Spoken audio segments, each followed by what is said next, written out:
Alors maintenant, je vais expliquer ce que c'est les masques de sous-réseau et en fait finalement comment déterminer une plage d'adresse IP valide pour un réseau en particulier. Donc il faut savoir que déjà on a une contrainte, c'est déterminer de manière efficace donc aussi bien visuellement pour nous mais surtout pour l'ordinateur, quelle adresse IP différente de la sienne. Par exemple, il y a un ordinateur avec une interface réseau. Il a une adresse IP qui lui est assignée évidemment, donc il connaît son adresse IP, mais il a également un masque réseau. Ce masque réseau est efficace parce qu'il permet, lorsqu'il reçoit des paquets provenant d'adresses IP qui ne sont pas la sienne, évidemment, parce qu'il ne va pas s'envoyer des paquets à lui-même, de déterminer rapidement si cette adresse IP appartient à son réseau ou si elle n'appartient pas à son réseau. Donc pour ça, il faut une règle simple pour déterminer une plage en fait d'adresses IP qui peuvent être adressées, qui sont des adresses IP potentielles d'un hôte sur le même réseau que soi. Donc lorsqu'on est sur un réseau, il y a un pattern, tout un ensemble d'IP qui sont valides, et toutes les autres IP sont donc invalides. Pour déterminer les IP qui sont valides et qui sont propres à un réseau, on va utiliser le masque. C'est une notion très utile pour les routeurs, parce que les routeurs forcément ils ont besoin de connaître la forme d'une adresse IP appartenant à un réseau, qu'il n'y ait pas pour deux réseaux cohabitants des adresses IP avec des masques qui se chevauchent pour que le routeur puisse rediriger, donc router correctement ses paquets vers le réseau destination. Par exemple, si on a une IP comme ça c'est une adresse IP. C'est une adresse IP qui est une adresse IP de local, en, en réseau local. Le 192.168 nous l'indique. Petite parenthèse concernant les adresses publiques et les adresses privées. On voit là avec un tableau que j'ai pris sur Wikipédia, tout simplement, sur la page adresse IP de Wikipédia, qu'il y a des adresses IP, des plages d'adresses IP qui sont réservées pour des réseaux privés, comme par exemple 10.0.0.0, pareil pour 172.16.0.0, et pareil pour 192.168. Donc en fait, toutes les adresses qui n'apparaissent pas dans ce tableau sont en fait des adresses publiques, qui peuvent donc être utilisées pour les réseaux publics. Et on peut voir qu'il y a d'autres plages d'adresses qui sont réservées pour d'autres utilités, par exemple tests de performance, il y a des réseaux de tests également. Lorsqu'elle a ce masque-là, ça signifie que ça ne peut pas bouger au sein d'un même réseau. Au sein d'un même réseau, toutes les IP des machines qui sont sur le même réseau auront leur IP qui commence par ça. Et ça va de 1 à 254. Pourquoi et comment ça marche? Je vais l'expliquer là maintenant. Ce qui se passe, c'est que, en réalité, les adresses IP, ce sont des chiffres allant de 0 à 255, parce que ce sont des octets. Donc un octet, c'est juste 8 bits différents qui peuvent valoir deux valeurs différentes, donc soit 0, soit 1. Donc par exemple, ça, donc là, est-ce que j'en ai 8? 1, 2, 3, 6, 7, 8. Ça, c'est un octet. C'est un octet qui vaut la valeur 255. Voilà. Donc il y a plusieurs autres octets différents, évidemment. Vous pouvez mettre des 0 et des 1 où vous voulez. Ça va faire un nombre différent. Pourquoi? Parce qu'on compte en binaire. Nous, on a 10 doigts, donc on a appris à compter en base 10, avec nos 10 doigts. Et à chaque fois qu'on est à 10, on reboucle. Donc, par exemple, on compte. 0, j'ai aucun doigt de lever. 1, 2, 3, 4, 5, 6, 7, 8, 9. Et ensuite 10, hop, j'ai mes 10 doigts de lever. Donc ensuite, si on veut compter plus loin que 10, alors qu'on n'a que 10 doigts, il va falloir noter que on a déjà fait un tour, on a déjà utilisé nos 10 doigts. Et après on recommence. Donc on a utilisé nos 10 doigts une seule fois, on les a remplis. Maintenant, on recommence. Donc on baisse tous nos doigts et on refait 1, 2, 3, 4, 5, 6, 7, 8, 9, 10. Voilà. Et puis là, on l'a fait deux fois. Et après, ça reboucle. Par exemple, si je compte jusqu'à par exemple 56, ça veut dire que 5 fois j'ai levé mes 10 doigts, donc je les ai tous utilisés. Et après, une fois, j'en ai levé 6. Donc il y a un 5, et ensuite il y a un 6 pour 56. C'est pour ça qu'on compte en base 10, c'est à cause du nombre de doigts qu'on a tout simplement. Donc ça indique le nombre de tours qu'on a fait, et ça indique le nombre de doigts qu'on a levé. Donc par exemple ça veut dire que on a levé nos doigts deux fois, et qu'avant ça, on a utilisé nos 10 doigts ce nombre de fois là. Donc on compte en base 10 comme ça. L'ordinateur compte en base 2. En base 2, ça signifie que il va compter pas en puissance de 10 comme nous, par exemple 600 comme ça veut dire qu'on a levé 6 fois nos doigts, nos 10 doigts, 10 fois. Et le 7, ça signifie que on a fait 6 fois nos 10 doigts et 5 doigts pour le 5. Donc on compte comme ça en puissance de 10. Donc 675, c'est 6 fois 10 au carré, plus 7 fois, 7 fois 10 puissance 1, plus 5, qui est fois 10 puissance 0 en réalité. Fois 10 puissance 0. Donc on va compter comme ça en puissance de 10. C'est comme ça que fonctionne la base 10. Maintenant, la base 2 peut prendre que des valeurs comme ça. Par exemple, ce nombre-là en base 2, ça va être exactement pareil que la base 10. Ce qui va se passer, c'est que là, bon, je vais faire avec un nombre plus court, par exemple ça. Ça signifie que, au même titre que là, on a 10 puissance 0, 10 puissance 1 et 10 puissance 2. Là, on a 2 puissance 0, 2 puissance 1, 2 puissance 2, 2 puissance 3. Donc en fait, on a une fois 2 puissance 3, plus une fois 2 puissance 2, plus 0 fois, parce que là c'est un 0, 2 puissance 1, plus une fois 2 puissance 0. N'importe quoi, la puissance 0, ça fait 1. Voilà, et là ça va donner un chiffre, donc si on veut l'écrire avec notre base 10, on va faire donc 2 puissance 3, ça fait 2 fois 2, 4 fois 2, 8. Donc ça fait 8 plus 4 plus 1, 12, ça fait 13. Voilà, et donc ce chiffre-là écrit en binaire, ça donne 13 en base 10, tout simplement. Et maintenant, là, vous voyez toujours pas le rapport avec les masques. Mais déjà, comprenez bien ça et vous allez comprendre les masques. Ok. Voilà, donc en fait, les masques, c'est que ça c'est 255, pourquoi? Parce que c'est deux, à chaque fois, je mets, quand il y a 0 fois, parce que ça peut valoir soit 0 soit 1. Donc quand c'est 0 fois, je le marque pas, et quand c'est une fois, je marque juste le 2 puissance en question. Donc là, c'est 0, 1, 2, 3, 4, 5, 6, 7. Donc là, 2 puissance 7, plus 2 puissance 6, plus 2 puissance 5, plus 2 puissance 4, plus 2 puissance 3, plus 2 puissance 2, plus 2 puissance 1, plus 1. Ok, parce que ça c'est 2 puissance 0. Et on voit bien que cette somme-là, ça va faire 255 si vous le faites, par calcul. Donc 128 plus 2 puissance 6, ça fait la moitié de ça, ça fait 64, plus 32, plus 16, plus 8, plus 4, plus 2, plus 2, plus 1. Voilà, ça fait bien 255. Ça peut pas faire un nombre pair parce qu'il y a 1. Il y a que des nombres pairs et après il y a 1. En fait, là, vous normalement comprenez bien comment passer de la base 2 à la base 10. Donc on a une base 2 comme ça, et c'est juste correspondant. Les 1, ça veut dire qu'on a bien la somme de la puissance correspondante, et les 0, c'est qu'il n'y a pas. Donc par exemple, si je mets un 0 là, ça donne plus de 155. Ça donne 1, 2, 3, le quatrième n'apparaît pas. Donc le 16, il n'y a pas. Donc ça donne 255 moins 16. Par exemple, 255 moins 16, ça fait moins 10, ça fait 245. Ok. Et moins 6, ça fait 39. On est sur 239. Donc 239, c'est ça en binaire. Donc je vais conserver dans un coin, parce que là on va travailler qu'avec des octets, donc je vais conserver le 128, 64, les valeurs. Comme ça, elles sont facilement visualisables. Au niveau des chiffres, eh bien les valeurs 0 ou 1, c'est si on additionne ça ou ça selon la position dans l'octet. Ok? C'est comme ça qu'on compte en base 2, tout simplement. Donc maintenant, quel est le rapport avec les masques, vous allez me dire? Le rapport avec les masses, c'est que l'ordinateur, il voit pas les chiffres en base 10, il les voit en base 8, en base 2. Donc 1, 2, 3, 4, 5, 6, 7, 8, point 1. Et là, par exemple, ça c'est une adresse IP qui vaut 255, 255, 255, 255. Parce que les chiffres, au lieu de les mettre en base 10, il les met en base 2. Voilà. Donc par exemple, ça, là, il les met en binaire. Il y a l'équivalent binaire et il y a l'équivalent en chiffres.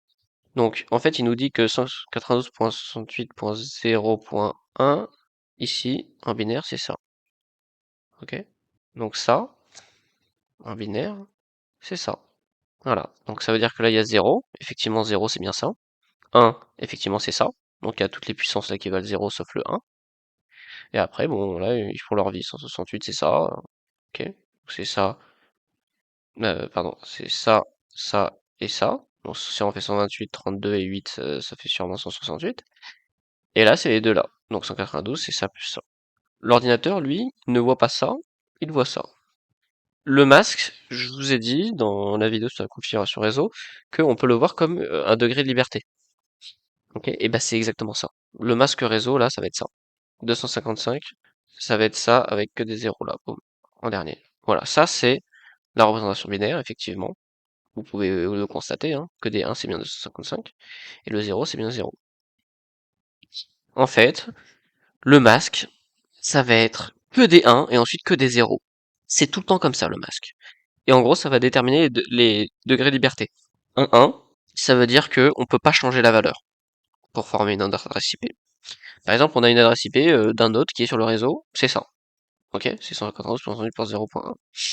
Alors le masque, là, nous indique, si le masque c'est ça, que pour les autres, l'ensemble des possibilités pour les adresses IP, les autres adresses IP en fait qui sont sur le réseau, ça va être où là où j'ai mis 1 au niveau des positions, donc c'est pour tout ça en gros, parce que c'est les 1 du masque qui correspondent à ça, et bien dans ces cas-là, ça ne va pas bouger. Donc, et 0, ça veut dire que ça peut bouger, ça peut valoir ce qu'on veut, 0 ou 1. Donc en gros, toutes les adresses IP, l'ensemble des possibilités des adresses IP du même réseau peuvent valoir ça pas bouger, et là-dedans on fait n'importe quoi, on peut mettre des 0 et des 1 où on veut.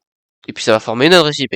Et cette adresse IP en fait sera une adresse IP qui est valide pour le réseau, tout simplement. Et le masque réseau c'est ça. Et là, c'est facile parce que du coup vous savez que là ça va pas bouger, là ça va pas bouger, là ça va pas bouger parce qu'il y a que des 1. C'est ce que le masque indique. Donc vous savez que ça va être sous cette forme-là. Et là que des 0, donc tout ce truc-là peut bouger. Et on a vu que tout ce truc-là, on peut aller de 0 à 255. Donc vous savez que les autres IP de ce réseau, là ça bouge pas, et là ça peut aller de 0 à 255. Et là, l'ordinateur saura, lorsqu'on lui indique ce masque, que les adresses IP des autres hôtes qui sont sur le même réseau auront cette forme-là. Pas bouger ici, enfin, pas bouger ici, pas bouger ici, et bouger ici. On peut valoir ce qu'on veut. Donc, en fait, au final, on pourra avoir des masques qui pourront valoir d'autres trucs. Donc c'est que des 1 à gauche et que des 0 à droite, mais on peut mettre, on peut choisir de s'arrêter où on veut. Par exemple, si là, je fais ça, j'ai le droit de faire ça. Il n'y a que des 1 à gauche et il n'y a que des 0 à droite. Et là, ça va nous donner un autre masque. Ça va nous donner un masque plus particulier. Donc tout simplement, on va calculer ce masque. Donc c'est que des 1 pour là, donc c'est 128 plus 64 plus 32. D'accord? Donc si je prends ma petite calculatrice parce que j'ai la flemme, ça fait 128 plus 64 plus 32, ça fait 224. Donc là, on a un masque qui vaut 224. Et on voit bien que c'est pas très explicable ici en base 10, mais quand même un peu, parce que là, on voit du coup que là, il n'y a aucun degré de liberté, c'est que des 1. Là, on voit qu'il y a quasiment que des 1, mais pas trop, effectivement. Là, il y a 3 1, mais c'est, n'oublions pas ceux qui valent les plus grosses valeurs. Et ensuite, là, il y a que des degrés de liberté. Donc on sait que là, ça peut valoir ce qu'on veut. Et là-dedans, on peut pas valoir ce qu'on veut, mais on peut valoir pas mal de choses différentes. Donc en réalité, on va pouvoir valoir, bah, il y a combien de chiffres qu'on peut mettre? Bah, de 255 moins 224. Parce qu'en fait, on peut changer ce qu'on veut là-dedans. Donc à partir de cette valeur-là, on peut mettre 1, 4, ou alors 16, 4, ou alors 16, 8, 4, ou alors on peut mettre les 0 ou les 1 où on veut. Et ça va former plein de valeurs. Donc en réalité, on peut former combien de valeurs différentes? Et ben si on met que des 1 là-bas, si on met que des 0, bah c'est 0. Ok. Si on met que des 1, ça va être 16 plus 8, ça fait 24, plus 4, ça fait 28, plus ça fait 31. Ok? Donc on a 32 valeurs différentes possibles, de 0 jusqu'à 31. On sait qu'on a un degré de liberté de 32 là. Donc en gros, là, mon adresse IP, elle peut s'écrire sous cette forme. Ensuite, point, de 0 jusqu'à 31, et là, de 0 jusqu'à 255. Des adresses IP possibles dans le réseau. Voilà l'explication binaire du masque. Il est possible de créer des sous-réseaux. Donc c'est un moyen de découper des réseaux. Donc un même réseau, on peut le découper par exemple en 4 sous-réseaux. On a un masque, par exemple 192.168.0.0, par exemple c'est l'adresse réseau. En fait, il y a aussi deux adresses dont je dois vous parler. C'est l'adresse réseau et l'adresse broadcast. L'adresse réseau est toujours dans la plage d'adresse la dernière, et l'adresse réseau est toujours la première. Elles ne sont pas attribuables à des autres. C'est pour ça que c'est important d'en parler. c'est les adresses qui sont réservées. L'une pour le réseau, donc elle sert à rien d'autre que représenter le réseau, elle ne sera pas utilisée. Et la broadcast sera utilisée pour pouvoir diffuser à tout le monde qui est sur le réseau. Donc ça permet d'avoir une IP de destination qui indique que ce n'est pas pour un hôte en particulier, mais c'est pour tous les hôtes du réseau. Donc par exemple pour 255, par exemple quand là c'était comme ça, dans ces cas-là, là c'est l'adresse réseau c'est 0 et l'adresse broadcast c'est L. On va maintenant parler des sous-réseaux. Donc comment diviser, par exemple, imaginons on veut diviser 192.168.0.0 avec ce masque-ci. On veut diviser en 4 réseaux, ça sera de toute façon que des divisions en équitable, donc il y aura autant d'hôtes par réseau. Les plages seront tout aussi grandes, les 4. Donc par exemple, ce réseau, il peut accepter effectivement, ça bloqué, et puis là, il peut aller de 0 à 255. Bon, en réalité de 1 à 254, bon, peu importe. Mais on veut le diviser en 4 sous-réseaux. Ce qu'on va faire, c'est qu'on va diviser par 4 comme vous l'aurez fait de manière intuitive. C'est-à-dire que vous allez dire, bon, pour le premier sous-réseau, on peut aller de 0 jusqu'à 255 divisé par 4, là. Après, on divise encore on prend l'autre quart, le deuxième quart, ensuite le troisième quart, ensuite le quatrième quart. Et on aura nos 4 réseaux. Donc on se partage de 0 à 255, les 256, on se les partage en 4. 256 c'est une puissance de 2, il n'y a aucun problème pour pouvoir diviser en 4. Imaginons, bon déjà je vais séparer avec des espaces, la partie libre et la partie pas libre. Ok. Ça, c'est la partie réseau du masque. Ça, c'est la partie hôte. Donc ça veut dire c'est ce qu'on va pouvoir changer pour faire attribuer aux hôtes. Ok, c'est la partie qu'on change pour attribuer aux hôtes. Ça, c'est la partie qui ne change pas, c'est la partie réseau, donc qui est commune à chaque hôte du réseau. Maintenant, si je veux créer des sous-réseaux de ça, ce que je peux faire, c'est que je peux réserver, par exemple, hop, je réserve 2 places qui étaient en 0, qui étaient libres pour les autres. Cette fois-ci, je les mets en fixé. Et voilà, on peut plus les bouger.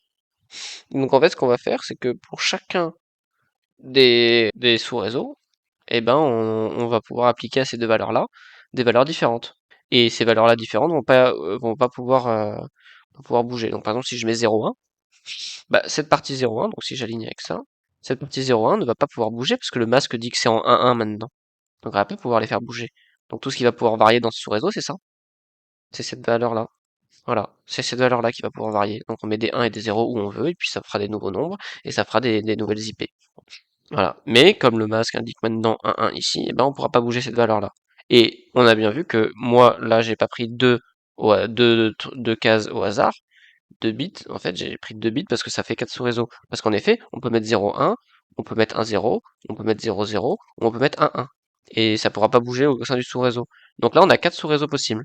On a le sous-réseau où on met 0,0, on a le sous-réseau où on met 0,1, on a le sous-réseau où on met 1,0, on a le sous-réseau où on met 1,1. Et c'est une manière, comme ça, de pouvoir découper mon réseau. Donc là, ça va faire un nouveau masque. Donc le nouveau masque, ça va être 1,1 ici. Donc tous les 4 sous-réseaux auront le 1,1 pour dire qu'il n'y a pas de degré de liberté. Donc le nouveau, là, on traduit, ça va être 128 plus 64 pour traduire en base 10. Donc 128 plus 64, ça fait 192. Donc 192. Boum. Ça, c'est le nouveau masque. C'est le masque des sous-réseaux. Il y a quoi comme adresse IP? C'est facile. Il y a les adresses IP où ça va en 0,1. Donc ça veut dire 64. Ça va de machin à 64. Après, il y a celle en 0,2. Donc là, ce qu'on va faire, c'est qu'on va découper. Donc on a une où il y a 0,1. Donc pardon, 0,0. Donc ça va être de 1 à... là, si on fait tous les 1 ici, donc c'est tous les 1 sauf les deux premiers. Donc c'est 32 plus 64 plus 16 plus machin. Donc 32 plus 16. 32 plus 16, ça fait de 48, 56, 60, 62, 63. Donc on peut aller jusqu'à 63, ok? Parce que c'est le nombre de libertés en fait qui est ici. Donc c'est de 0,0 à que des 1 ici, donc j'ai calculé quand il y a que des 1 ici ce que ça fait en base 10, donc la somme de tout ça. Calculé pour la suite, donc là ça va forcément être pas de 63 mais de 64, et ça va aller jusqu'à, je sais pas, donc que des 1 ici, plus le 1 qui est ici. Donc que des 1, donc c'était le 63, donc ça va être 64 plus 64, ça va être 128, donc ça va être 127. Je peux faire des erreurs, hein, c'est possible que je fasse des erreurs, parce que comme ça de tête, et là ça fait 192 jusqu'à 255. Donc là, on a le masque commun en fait à tous les sous-réseaux. Tous les sous-réseaux ont ce même masque en fait, avec une partie réseau, avec une partie sous-réseau et avec une partie haute. Ça, ça va déterminer quel sous-réseau on est. Donc, pardon, là, hop, là on est sur ce sous-réseau et là on est sur ce sous-réseau. Voilà. Donc vous avez vu, on a quatre sous-réseaux parce qu'on a réservé deux, on a mangé sur la partie haute deux petits bits. Voilà. Pour pouvoir en fait les imposer. Et donc on les impose, bah on peut les imposer de quatre manières différentes. Ces quatre manières-là. Et après on garde ça comme degré de liberté pour nos hôtes. Donc forcément il y aura moins d'hôtes, parce qu'au lieu d'avoir tout ça de libre, on n'a plus que ça de libre. Et on a donc moins d'hôtes, on le voit ici, hein. Avant on avait de 0 à 255, mais on a divisé en parts égales en quatre sous-réseaux. Voilà. Et on peut faire des sous-réseaux comme ça, comme on veut, en fait. Maintenant que ça c'est clair, j'espère, je vais expliquer la notation CIDR. Donc par exemple slash 24 comme ça. Par exemple, vous avez déjà vu, sans doute, 192.68.0.1 slash 24. Ça, le slash 24 correspond à ce masque. Pourquoi? C'est une manière un peu plus rapide de l'écrire. Et bien là maintenant ça va vous paraître évident. C'est parce que c'est juste le nombre de 1 qu'on a mis à gauche. Donc là, pour le masque de 155, vous êtes d'accord que c'est comme ça? Donc en fait là il y en a juste 24. C'est tout. Parce que là il y en a 8, 3 fois 8, 24. Y a pas c'est pas plus compliqué que ça. Donc on met slash 24, c'est le degré de liberté, c'est une manière plus rapide de noter le masque. Alors moins intuitive, je suis d'accord, parce que c'est vrai qu'on voit pas trop à quoi elle correspond. Mais par exemple, si on va dans Wikipédia, par exemple Wikipédia masque réseau, sous réseau, là vous avez une correspondance. Voilà, là tout est expliqué. CIDR, donc c'est ce que j'ai dit, c'est la notation. Le slash 24 il est là. On voit bien que ça correspond à ce masque-là. Et là, on dit les bits disponibles. Donc là, c'est les bits disponibles, c'est le nombre de bits disponibles, forcément, pour l'hôte, les hôtes, à changer. Donc là, ça augmente comme ça. Plus vous avez de degrés de liberté, plus il y a de bits disponibles pour les hôtes. Voilà, de 0 jusqu'à 31, parce qu'il y en a 32 de bits en tout. Voilà. Là, il y a le petit calcul de puissance qui vous aide à calculer le nombre d'hôtes disponibles. C'est ce que j'ai fait moi. J'ai fait l'écart entre 0, s'il y a que des 0, et quand il y a que des 1. La Wikipédia fait la même chose, l'écart quand il y a que des 1, et l'écart quand il y a que des 0.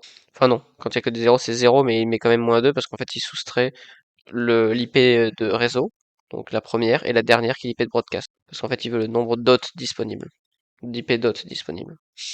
Donc voilà, si on regarde notre slash 24, on a bien ce masque-là, on a bien 254 IP dot disponibles, de 1 à 254. Sachant que quand on a 0, c'est l'IP réseau, et lorsqu'on a 255, c'était l'IP broadcast. Pour que ce soit plus clair et écarter toutes les ambiguïtés. IP réseau, c'était donc elle est réservée, et IP broadcast, pour la diffusion, c'est de 1 à 254. Ok? Ça va être comme ça pour tous les sous-réseaux. Là, 255, ça va être l'IP broadcast, 192, ça va être l'IP réseau. 128, ça va être l'IP réseau, ça va être l'IP broadcast. Donc c'est la première et la dernière de chaque sous-réseau. Donc de chaque réseau d'une manière générale. Les IP dots, c'est de 65 à 126. Parce que 64 et 127 sont réservés pour l'IP réseau et l'IP broadcast. Donc on voit bien qu'on a ça, masse de sous-réseaux variables, bon, on explique d'autres trucs. Mais voilà. Bon, c'est exactement ce que j'ai expliqué. Voilà, en binaire, on a la représentation, donc il y a bien 32 bits pour une adresse IP. Je vais vous montrer juste un petit truc, un programme Python que j'ai fait. J'ai fait ce code-là, qui permet de calculer automatiquement des sous-réseaux. Donc là, on voit bien, j'ai manipulé les bits. On peut lancer le programme. Et là, il va vous demander un réseau parent. Donc par exemple, je prends 168.0.1, par exemple, peu importe, slash 24. Nombre de sous-réseaux, 4 pour coller à l'énoncé. Et là, effectivement, il vous les donne bien. Il dit ça va être en slash 26. Donc c'est-à-dire qu'au lieu de 24, 1 dans le masque, on en prend 26 de 1. Donc c'est évidemment ce qu'on a fait. C'est qu'on en a pris deux supplémentaires. Il y en avait 24, on en a pris deux supplémentaires, donc 26. Et voici les IP, qui vont de 0 à 63, qui vont de 64 à 127, qui vont 191, 192, donc je me suis même pas trompé dans le calcul. Je me suis pas trompé dans le calcul, donc c'est une bonne nouvelle. Mais voilà, je découpe en plusieurs sous-réseaux. Donc par exemple, je le relance, par exemple avec 10.0.0.0, slash Par exemple, je sais pas, je veux faire un 17, un truc super bizarre. Nombre réseau décidé là, que je veux, par exemple j'en veux 30. Hop. Bon évidemment ça peut découper en parts égales, donc que de puissance de 2, donc j'en ai demandé 30, il m'en donne 32 de valade. Et là, il m'en donne plein de bizarres. Donc de 15 à 19, toujours en remplissant, de 0 jusqu'à 255, chacune des plages. 0 à 19, 23, 39. Comme c'est que des découpes par puissance de 2, ça va toujours être des sections entières qui vont être prises. Donc de 0 à 255, et on va en prendre plusieurs. Là, on est allé de 116 à 119. Là, on a pris 3 sections entières. Après, de 120 à 123, voilà. On en prend 4 même, pardon. Voilà. Et ça avait plein de sous-réseaux différents. Et c'est cool parce qu'en fait, ces sous-réseaux-là, c'est utile pour le routage, parce que lorsque vous faites du routage, vous pouvez indiquer directement ça comme masque du réseau parent. Ça veut dire que si ces sous-réseaux-là habitent euh, sous le toit d'un seul routeur, alors si ce routeur est connecté à d'autres routeurs, bah, parce que c'est Internet, hein, c'est un réseau de routeurs, alors dans ces cas-là, lorsque la forme de l'adresse IP, par exemple, aura cette forme-là, alors on saura qu'elle décrit, comme c'est la forme du réseau parent, elle décrit à la fois ces 32 réseaux. Donc, dans la table de routage, au lieu d'avoir plusieurs lignes, une pour chaque réseau en disant on redirige vers ce câble-là, et ben en découpant de manière propre comme ça nos réseaux, eh bien on peut avoir une seule instruction qui représente une seule instruction en fait qui décrit le réseau parent, qui va en fait être représentatif de la forme des IP de la totalité des sous-réseaux. Donc c'est très pratique. Voilà, c'est juste une question de notation. Mais comme on a découpé de manière pratique, eh ben ça va nous éviter bien des lignes de configuration. Donc toujours se servir comme ça de découpage sous réseau bien propre. Bah c'est fini hein, pour ce cours, je pense que j'ai été suffisamment clair. J'espère en tout cas.